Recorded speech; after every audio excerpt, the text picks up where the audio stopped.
இவங்க தான் ஒய்ஃபு, அம்மா, தங்கச்சி எல்லாருக்கும் ஒரு சிச்சுவேஷன் உங்களுக்கு போடுறாங்க. வீட்ல இது இல்ல, மளிகை சாமான் எதுவுமே இல்ல அப்படின்னா, என் பர்ஸ்ல பார்த்தா ரூ. 150 தான் இருக்கு. அப்படின்னா, ரியலா நீங்க அது தெரியும் அது சீன் தானே. ஆனா அந்த சீனுக்குள்ளேயே பெரிய த்ரில் இருக்குல்ல. ம். ஐயோ! என்னடா இப்ப என்னடா பண்றது? என் குடும்பம் எல்லாம் சாப்பிடாம இருக்கு. இப்ப நான் என்ன பண்ணணும் அப்படிங்கிறது. அதான் சொல்றேன். அது வந்து அந்த சிச்சுவேஷன எழுதுன அவருக்கும் பாதி கிரெடிட் இருக்கு. ம். நான் மட்டும் நல்லா நடிச்சுட்டு தான் இது கிடையாது. த்ரூ அவுட் ஆல் மை எல்லா இதுலயுமே நான் ஏதாவது ஸ்க்ரீன்ல ஏதாவது வொர்க் பண்றேன்னா, அதுக்கு எல்லாருமே காரணம். நான் மட்டும் இல்ல. இது ஏதோ பாருங்க இவரு எவ்ளோ அடக்கமா பேசுறாருன்றது இல்ல. உண்மைதான். அவரால ஒரு கிரெடிட்ட ஏத்துக்கிறது ரொம்ப கஷ்டம்.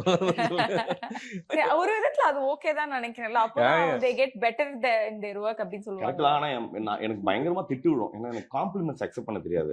நிறைய பேர் அந்த ஆட்டிட்யூட்னு அப்படி ஏன்னா அது சொன்னாலே சரி இல்ல பொதுவாவே இவர் ஓவர் அந்த மாதிரி சொல்லிடுறாங்க. இல்ல என்ன சொல்லிடுறாங்கன்னா, இவர் வந்து அந்த பிரிட்டன் பண்றாரு. அது ஆனா எனக்கு இருக்கிற பிரச்சனைனா, நீங்க ஏதாவது எனக்கு ஒரு நாள் காம்ப்ளிமெண்ட் பண்ணீங்கன்னா, எனக்கு வந்து நான் மைண்ட்ல வேற ஒரு இது செட் பண்ணி வச்சிருந்தேன். இந்த அந்த மாதிரி அந்த பெஞ்ச் மார்க்.